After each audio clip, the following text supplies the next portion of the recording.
Hello, everyone, and welcome to Beyond Expo. The session is about Vietnam startup landscape, opportunities, and challenge. This session is co-hosted by Technode Global and YellowBlocks. My name is Kimiko Doan, and it's my honor today to be the moderator of this session. YellowBlocks is the first emerging tech connector from Vietnam, focusing in emerging technologies such as AI, blockchain, cloud, and big data. And for Beyond Expo startup landscape today, it's my honor to bring to the room today some of the key experts from Vietnam. We will have a full detailed introduction about the speakers, and for the purpose of this session, we would explore the next disruptive tech innovations that are critical for the future and how they impact different industries to solve global challenges. We have most of the tech experts from Vietnam today in the room, and they have the strong experience and expertise, also have the great insight to share with us about the landscape of Vietnam. And the purpose is to give a closer look at our startup ecosystem, as well as showcasing the potentials for growth and some tips to consider if you are any investors or staff who would like to enter this market. Part of the purpose of Beyond Technode is to foster the connections between high-level stakeholders in different parts of the world. So bringing all of these key experts into the room today, we would like this is the start of the spark of our connections and conversation. So let's give the stage to our keynote speakers, key panelists today. First, I would like to introduce Dr. Pham Quát. He is the startup ecosystem builder at NATEC, one of the department in the Ministry of Science and Technology of Vietnam. So, Mr. Quát, can you please give a 2-minute introduction about yourself? Okay. I'm Quát. I'm working for the NATEC, the National Agency for Technology, Commercialization, and Entrepreneurship Development under the Ministry of Science and Technology. We are now supporting for development of the national ecosystem for startup, especially the tech startup in some potential area in Vietnam. We formulating the national regulation laws and some sandbox to support the new business model, new tech service and good in some area in Vietnam. We also run the national program to support for the linkages between stakeholders in national ecosystem and connecting with the global stakeholders. Okay. Yes, thank you so much for the sharing, and we really look forward to hearing your insight sharing from very interesting initiatives from Vietnam government. Next, I would like to introduce Ms. Lê Hoàng Nguyen, the general partner at Do Ventures. Hello, everyone. Thanks for inviting me to join this wonderful event. I'm V. I'm the general partner of Do Ventures, and we are an early stage venture fund that mainly invests in technology companies in Vietnam. We specialize in C to Series A, and so far we invested in 4 companies in Vietnam. But our partners and we invested in more than 40 companies over the past 12 years in Vietnam. So I'm very happy to be here. I'm happy to share more insight about the Vietnam tech ecosystem. Thank you so much, Ms. V. And next, I would like to introduce Dr. Nguyen, Cuong, the partner at FPT Digital. Hello, everyone. Thank you for having me today. My name is Cuong. I'm currently the partner of FPT Digital, pretty much focusing on the advisory and consultancy in the digital transformation under the umbrella of FPT Group, which is the leading technology group in Vietnam. I'm my key scope of the work is focusing on the new business models, backing by the technology, AI, and other new emergent technologies, and also supporting the go-to-market entry strategy for many multinational companies and enterprises in Vietnam. And I will be very pleased to share with you and also somehow give you a little bit of insight about the market and about the opportunities in Vietnam. Thank you very much. Thank you so much, Dr. Cuong. And next, I would like to introduce Mr. Kevin Tung Nguyen, the founder at JobHopin. So excited to be with everyone here today. So my name is Kevin. I'm a CEO and founder of an AI platform. So if you have recruitment problem, hopefully I can solve your problem with our platform powered by AI. Over the past 4 years, we work with thousands of companies hiring in Vietnam. So if you're wondering what is the market average salary of talent in Vietnam, especially our top two fastest growing sector, which is financial service and ICT, I would love to provide you with real-time market insight regarding hiring demand, local digital talent supply, and what to do and what's not to do during the recruitment negotiation with this talent in Vietnam to get your products and your problems solved. Thank you for having me today, guys. Yes, thank you, Kevin. And as you can see today, we have multiple keynote speakers and panelists coming from different ecosystem stakeholders in Vietnam, and we can have different perspective about the very exciting landscape, upcoming landscape as Vietnam emerge as one of the hottest destinations for startup and innovation investment right now. So starting first with the hottest burning questions, I think we would like to address Ms. V for this. Over the last more than 10 years, you have been working intensively in the investment and funding perspective for innovation and startup. So can you give us a quick overview about the potential of Vietnam and the changes you have seen for the last decade? So what are the opportunities and exactly why are Vietnam becoming the next destination for growth? Thank you, Kimiko. Well, I want to just slightly clarify. So I started my career as an entrepreneur, and I started my first company very early, back in the 2000s, when I was around 13 years old. I was a web developer back then. And later on, I founded several e-commerce company. I exited my first e-commerce company in 2014 and worked for one of the largest conglomerates in Vietnam. And in 2017, actually, switched role and became a venture capitalist. So over, the past 20 years, I witnessed several changes in the Vietnam tech ecosystem. And what I can say about Vietnam right now is, I think number one, we have relatively stable macro economies. Our GDP grow constantly, grow at a very stable rate. So despite COVID, right, our GDP for the first half of 2021 was still 5.6%. And what's really important about Vietnam right now is we have very young demographic. 60% of our demographic is under 35. And this is what my partner and I observed in the tech space. So when I first started my e-commerce company back in 2010, Vietnam had about 20 to 25 million internet users. Nothing happened. And we actually observed the market in Indonesia. So we also see that when Indonesian market had about like 20, 25 million internet users, nothing happened. But when it crossed 50 to 60 million internet users, a lot of unicorns started to emerge, like Gojek, Traveloka, Tokopedia, Bukalapak. And last year, in 2020, Vietnam crossed over the 70 million internet user milestone. So I definitely believe that this is a tipping point for the internet space in Vietnam. And we definitely would see more and more tech company thriving because of a huge potential in the demographics. So that is our point of view. And the last note is, we always hear about Vietnam as one of the major tech hub for a lot of outsourcing company. And I believe, from this point onwards, you will hear about, some of these tech talent building their own products and launching the product for the Vietnamese consumer and also for the global consumers. Thank you so much for your sharing, Ms. V. So coming to the questions, helping thousands of technology startups and companies to source for the talents that they need. Kevin, can you share with us your observation in terms of the latest tech trends in Vietnam and where it is heading to? Got to say that the talent disruption has come majorly recently from the blockchain industry.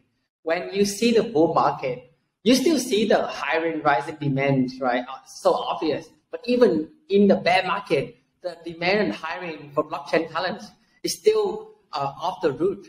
Let me give you a sample in terms of from the salary standpoint. We saw an average For example, a blockchain smart contract developer, average salary have almost double as a regular, like compared to a JavaScript developer for the past like 3 months, right? So now, if you coming from the perspective of a recruiter, especially global recruiter coming to Vietnam, the barrier of communication has been the one that more concerning. However, well, as we shared earlier, the population in Vietnam, the talent is pretty young, and we're very eager to learn really fast. But the communication of language barrier has been solved really fast by a lot of new EdTech platform. In terms of the local supply talents, right? Besides, blockchain has been kind of raising the bar of average salary so high. What surprised me the most is the under-tapped market in terms of data science talent. Not as many of companies have found this under-discovered market yet, and we can see in terms of hiring demand for data science. So there's a lot of potential to grow so that we have more data engineer, data scientists based right here in Vietnam talent. I said to more product company in the region, especially from JobHopin platform, we've seen a lot of companies from Korea, from Taiwan, and from the US has been also aggressively set up shop and hiring offshoring team in Vietnam. And now hopefully that we would continue to see the rising of the tech talent in both AI to catch up with the blockchain so that we can balance out the local market in terms of educational support and legal infrastructure for employment. Yeah, thank you so much for your sharing, Kevin. I think that's a very, very valid observation of the market. So with that, I think that let's come to the top impacting digital company in Vietnam right now, FPT. So let's hear from Dr. Cuong Nguyen. Can you please share about how you see like the movement of businesses and enterprises in Vietnam adopting this trend of technology innovation and the part of digital transformation? Okay, thank you, Kimiko, for the question. I think that let's take one step back, and I will give you maybe a bit of the view, the broader view. I think that we have in Vietnam, we have the few kind of stakeholders adopting the digital technology. So number one will be the government. I think that we have one speaker that will share a little bit more, but I will start with the state-owned enterprises. In Vietnam, state-owned enterprises still taking the pretty big portion of the market already in different industries. After that, we have the private enterprises and small and medium-sized enterprises. From the state-owned enterprises, right now, what we are seeing is that is the very high interest as well as a lot of initiative towards adopting the new technologies. Of course, there are still some challenges in regards of the regulation, law, and different processes that are still, the SOEs they are still facing with. But we are still seeing the very high trend of adopting the new technology. In the private enterprises, and those are the very key adopters of the digital technologies. We see that all the companies in all the industries, they are quickly adopting. Of course, with a bit of the concern, because the nature of I don't know whether it's the Asian or Vietnamese, they are very careful about applying the new technologies in the production, right? So if it's not the verified, it's not the proven, so there is still some issues and concern for the management to decide. So what we are seeing is that many companies right now, they are hiring also the expat and foreigners, and those companies, they're moving faster than the others. Of course, recently, over the last 2 years, what we are seeing is very traditional, so-called the family-owned enterprises. They are starting to kickstart the generation, passing to the next generation. And next generations are usually very educated somewhere in US, UK, Singapore, or Japan, Thailand. And they are now coming back is the new wave of the leadership in Vietnam. And they are very much focusing on new technologies. So all the parents or the family, what they start already, they are keeping that stable.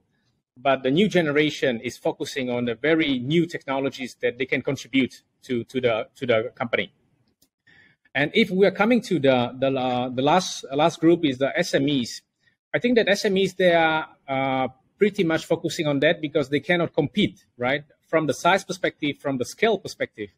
So there's only one thing that they can compete is adopting technology. We are seeing pretty much that SME will be taking, higher portion on the market.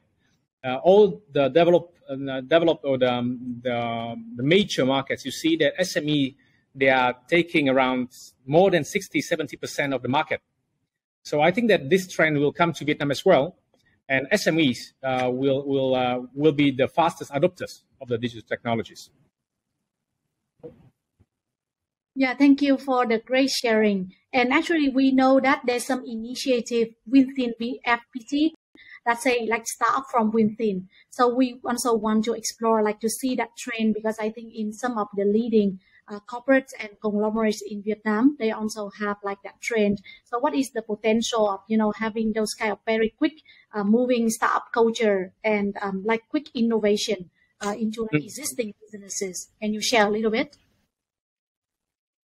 I think that, of course, from FPT point of view, we are having the new initiative for the last 5 years. We are putting a lot of pressure to our employees and the developers and trying to motivate them to start their own business. So meaning that we have the kind of incubator within the FPT. We are financing the initiative, and we are also leveraging the ecosystem that FPT has. So meaning that the real use cases and the real practice could be done immediately. So meaning whether you have the startups in the technology, education, retail, so we are able to quickly try and test. So here we are talking about the fail fast, right? So usually our people have the chance to test it immediately. Not only in FPT, but also the other companies, we see that if you are the conglomerate and you have the presence in a different area of the business, majority of those companies, they have somehow the startup arm inside the company because of the possibility to use and to leverage the ecosystem.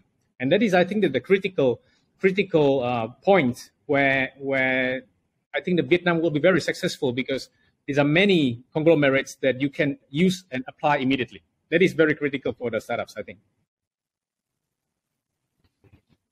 Thank you for your sharing. And I think that in the room today, we have the representative from Vietnam government. So I think we would like to learn more about the sharing insight. So Dr. Quát, he actually come from NATEC and NATEC, which is the National Agency for Technology, Entrepreneurship and Commercialization. So Dr. Quát, could you please share with us some of the Vietnam government ambitious goals in terms of the digital economy for Vietnam in the next 5 to 10 years? Yes. At present, we have to recognize unicorn, VNGs and VN Live with the VN Pay project, right? And also one of the most recent Axie Technology, a company in blockchain game industries, has made into the unicorn status in just under 4 years. So we believe that in the potential Vietnam ecosystem, and especially in the young talents of Vietnam, the dreams of 10 unicorns in the next decade is not unrealistic.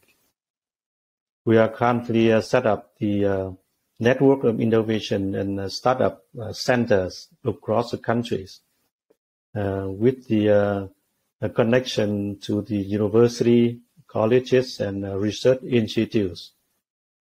Also, we connect closely with the partner across ASEAN countries to expand the market for the Vietnamese and regional startup hub, such as we are a partnership with the Enterprise Singapore to set up the Vietnam Open Innovation Platform. It's a new initiative from the Ministry of Science and Technology. We are cooperating with the Seoul Startup Hub to organizing some international Tech Fest events in Korea and some other events in the region. So all of these collaboration programs are aiming at building up a good platform for global tech startups and investors working in Vietnam.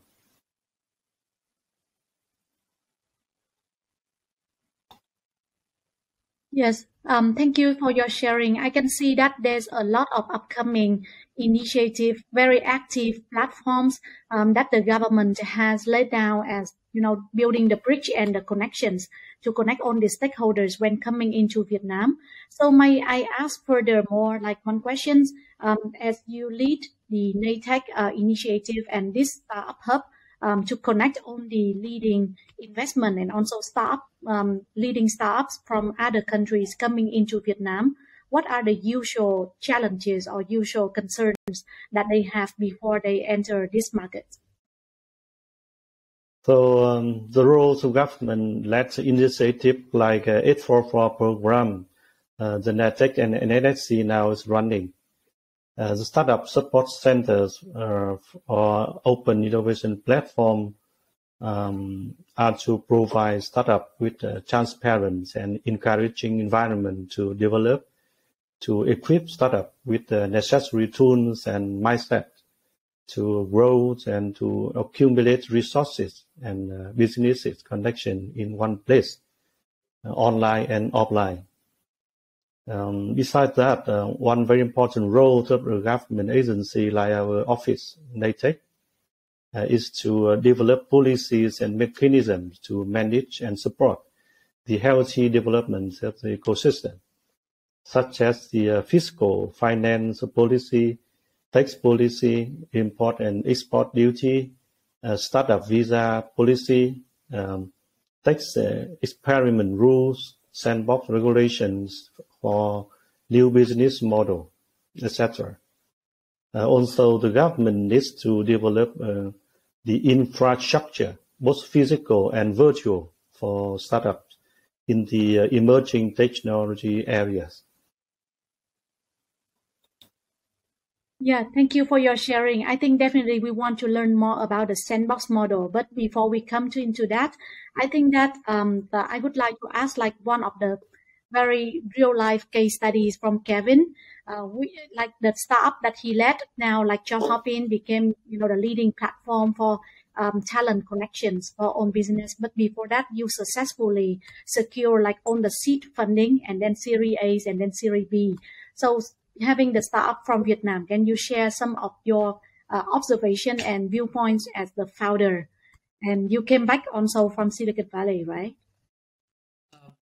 Thank you, Kimiko. We live in such a very interesting time that we either can be the driver to be in the action or to be sit on the sideline and really watch opportunity come by, right? One of the things that I'm very fortunate to be is when it comes to taking change on startup, especially frontier technology, it's very important to not only find the right market, but at the same time, you have to put yourself in the right time window with a lot of constraint for you to take the right bet, like knowing that the chance to fail is so high. So you cannot do it alone. Partnership with local leading conglomerate like FPT is one of the very important key for us to grow, stand on the shoulder of the giant. Another angle that we also have seen is that how you can maximize the impact of employee headcount in terms of scale exponentially, and you can easily see that to see how like before fintech is hard, insurtech is hard, right? But now EFI is even harder. Why? Right? You see the exponential impact of one employee. It's just a small tiny team can actually build and impact the life and the number of million users all around the world right here from Vietnam. It's so obvious, right? In the case of application of blockchain and now with like automation with AI so you can totally see that like a small team, right, can totally done the work of thousands of people that can build unicorn with so much less effort. So one of the key of strategy here is that how can a company, especially product company, spend enough of time, use enough of tool, and leverage a lot of support from the government and from the private sector to really connect with the right talent faster. And that has been our mission. And our mission has been so blessed that not only local corporate like FPT has been supported us like tremendously. International client, international partner from in Japan, in Korea, in the US, especially like, for example, one of our key partner, SAP, that we've been working for the last 2 years, working with them, integrating our system into the ERP system. The process is mind-blowing in terms of data compliance. Right? We have to really follow their compliance, not only at GDPR, but also very strict like technology due diligence, so that we make sure we step up to the global level.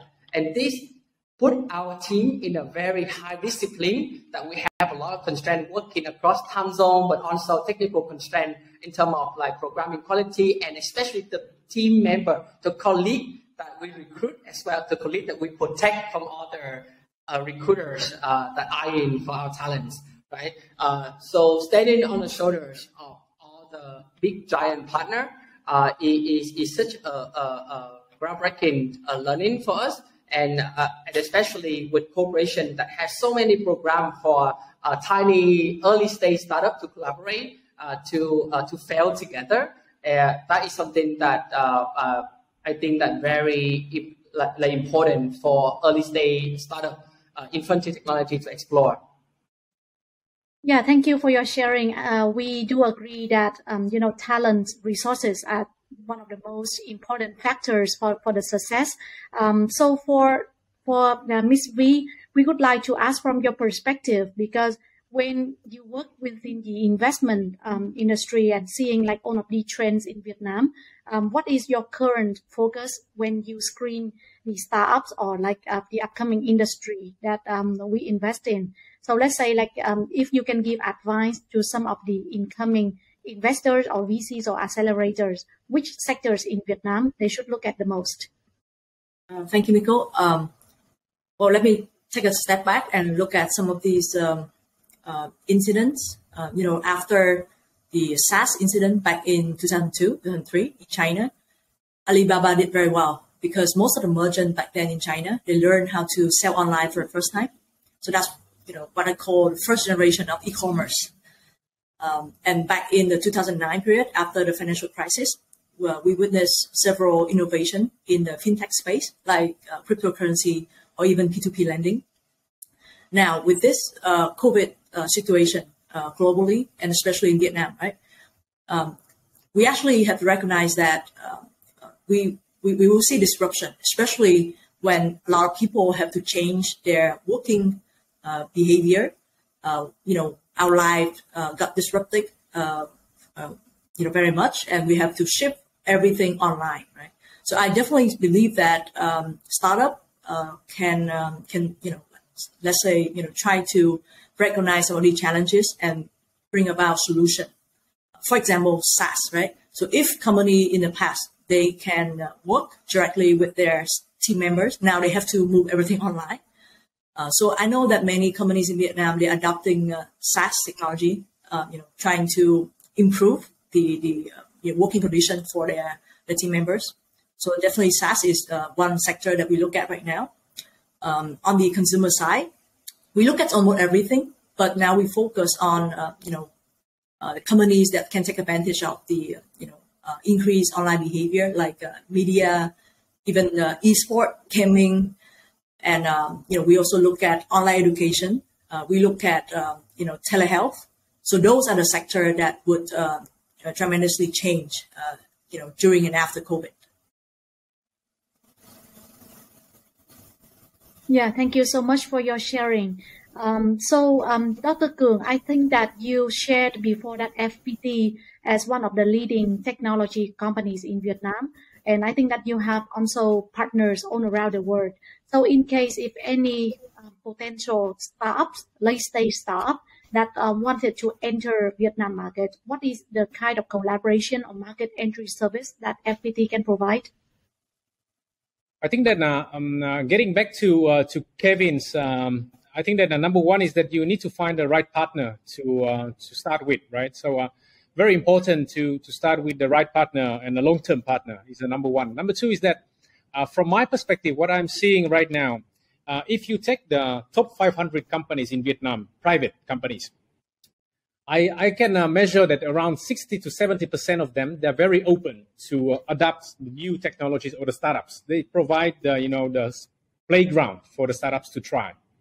And that is, the very good signal in order to get more, ideas to the core business of those companies. What FPT is also working and doing is that we have the presence in nearly 30 countries right now. And of course, we are feeling that the high interest of the partners that would like to come to Vietnam. Of course, we are seeing now decreasing of the, the conservative and the traditional area of the business, and more they are putting on the table the new ideas, new initiative. Of course, some of them, they are very, very crazy. I can tell you that is, crazy ideas bringing from Africa, from Middle East, coming to Vietnam. But of course, there are also the really good ideas to put to the owners or the chairmen to think, right? So majority of the chairmen and the top levels in Vietnam, they are quite conservative, very confident about the results that they already delivered over 30, 40 years. But now they need to somehow open up the mind. And in FPT, we are very much focusing on supporting the new ideas. In Vietnam, we are the market of 100 million people. Of course, very digital, everybody is online, 75% online. That is one thing. But the second is that you need to bring some experience, some feelings, some use cases from abroad. And we are very welcoming those ideas. We are also very open to adapt or to bring those startups, new initiatives into our real business right now in Vietnam that we have, and also leveraging our partner ecosystem that we have. So, if I will come to the area where you should focus is, we already mentioned a few areas like EdTech, and other areas, but we are focusing very much on the PropTech, for example, AgriTech, and those areas, they are very much interesting because, the majority of the spending and the financials are going to real estate, banking, right, and agriculture. So those are the areas I think that very interesting for the new ideas, because that is the growing market and that is the very potential market.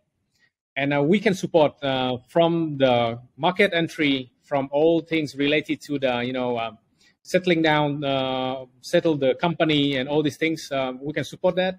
Even with the higher investments, whether it's the traditional investments, we are also very much in that space. So focusing very much on the tourism, EdTech, AgriTech, PropTech. So those are the areas that we can pretty much leverage and apply immediately. Yeah, thank you for your sharing. And I think that's also a very good point that you bring up, that now I think most of the big companies in Vietnam, they are open up for new technology, innovation, and so on. So Dr. Quát, could you also please share a little bit in details about the Sandbox initiative and policies that we are developing right now at the moment for Vietnamese startup and also upcoming startup coming from other countries into Vietnam? Yes. By the effect of the COVID-19, I think the sandbox regulation process, I think, is pushed up. The fintech, e-commerce, edtech, medtech, agritech now are booming in Vietnam. Some good investment deal has been done for startup in this area. And recently, as you mentioned, the new technology in some service area, such as the HR, human resources, job firing, the PropTech in property, real estate business, InsurTech in insurance business, MarTech, marketing tech, also have been developing fast. And they have received some good investment from the angel and venture capitalists. So this fact require the government agency to push up the process of issuing the Sandbox regulations. State bank agency, Ministry of Finance, Ministry of Investment, and some other ministries also now are studying and proposing some new regulation for this text-based business models. And our Ministry of Science and Technology is contact point for the government to collect own initiative from the government, from the accelerators, startup communities, international communities, and to promote to the government to issue the new regulations. Startup visa policy is also one initiative we are promote to the Foreign Affairs to consider. And Ministry of Labor, they will study for the rule for foreign laborers working in Vietnam. Many other countries have the special rule or sandbox for mentor, for investors and startup to face with the mobilities of the startup over the world. So I think the in this situation, the an initiative on policies and law and regulation, I think, is welcomed by the government and the National Assembly. We will continue our job to collect and to promote the initiative on policy making point of view to support for the new trends of adapting technology 4.0 in the business areas. Thank you so much for your sharing, Dr. Quát. And I think that I would like to put a little bit of the quick summarize of today's discussion. Thank you so much for everyone's sharing. So I think that during this session, we already discussed the macroeconomies of Vietnam upcoming innovation and startup ecosystem. And with the supporting and the ambitious plan of Vietnam government in terms of the digital strategy from now till 2030, Vietnam is up and running and ready for the next evolution. And we welcome all partners coming into here. And in fact, a lot of investment and a lot of funding have already been pouring into the country for the high tech and also upcoming very hot trend sectors such as e-commerce, fintech, insurtech, edtech, and everything that you can think of. We have the master of talents, community in here, Mr. Kevin. The community is ready and we have the talent sourcing. And in terms of any investment advice and so on, we can have Ms. Ville, one of the representative of the leading investment scene in Vietnam. And the current landscape for the private and public sector collaboration and partnerships. Mr. Cuong representing FPT, one of the leading technology company. They also open up that a lot of top 500 companies in Vietnam are actually now preparing and ready for this change and open up for the collaboration and trial and pilot demo testing of all the upcoming solutions in terms of the technology. And from the government support, actually we can see that a lot of upcoming initiative from Vietnam government, including the staff support, but also the investment connection bridge is being built. So the country is ready. And I just want to share one of the upcoming leading event in Vietnam happening end of this year. As Dr. Quát has mentioned, every year in December, we have an event we call Vietnam Tech Fest, in which more than 5,000 leading stakeholders in Vietnam we come together and then we share the latest upcoming innovations and investment opportunities for all the startups and investors in Vietnam. And for the last 5 years, Ministry of Science and Technology is the main host of this event. And we see year by year the impressive growth from all the upcoming investors into Vietnam into this.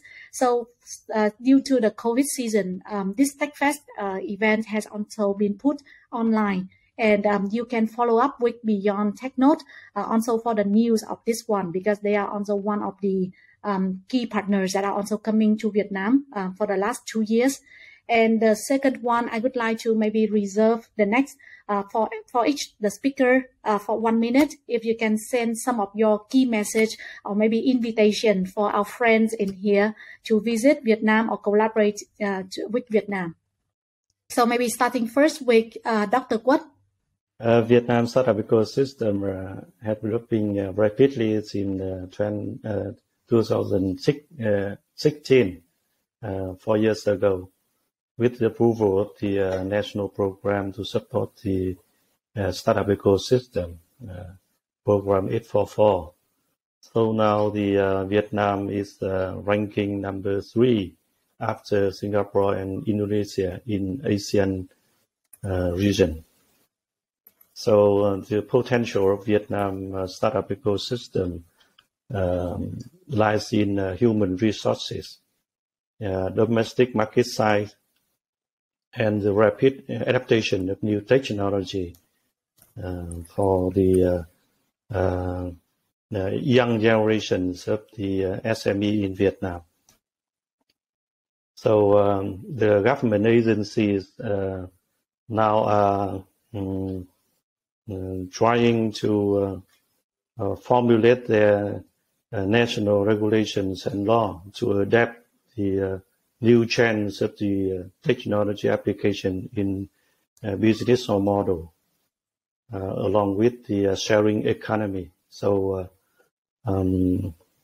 we are welcome on the support and the proposal from the stakeholder in Vietnam and in the region, especially in Asian countries. And in this year, in the end of this year, we organize the TechFest, National TechFest. Hopefully, we can organize on the online platform like Singapore organized the Sweet event last year. I participated.